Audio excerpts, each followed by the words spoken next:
සරස්වති අභිනන්දන ගීතය ලියුවේ කවුද? මානවසිංහ.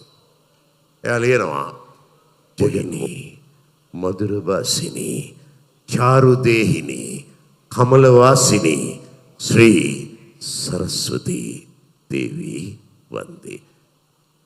එතකොට ප්‍රසාද් අවුරුදු 18 කොල්ලෙක් නැගිටලා අහනවා මුක්කාදේ මානවසිංහ ලොක්ක මොනවද ලියලා තින්නේ? සරස්වති ගැන ඕමද ලියන්නේ? ඉඟත් බොහොම පොඩි ලැමත් බොහොම පොඩි සරස්වති පාටනේ. හරි. ඇයි මානවසිංහ එහෙම ලියවෙන්නේ නැත්තේ? මානවසිංහට එහෙම ලියන්න බැරි කමක් තිබ්බද? නෑ පුළුවන්. මානවසිංහ ලියවෙන්නේ නැත්තේ එතුමන් දැනගෙන හිටිය සරස්වති කියන්නේ තරවකලේ තේදළු නෙල කෙල්ලක් නෙමෙයි.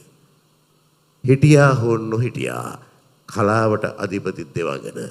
එයාට තේජසක් තියෙනවා, භක්තියක් තියෙනවා, පූජනීයත්වයක් තියෙනවා, ගෞරවයක් තියෙනවා. එයා අයිති හින්දු ආගමට. හින්දු ආගමේ පොතපත ලියවිලා තියෙන්නේ සංස්කෘතයෙන්.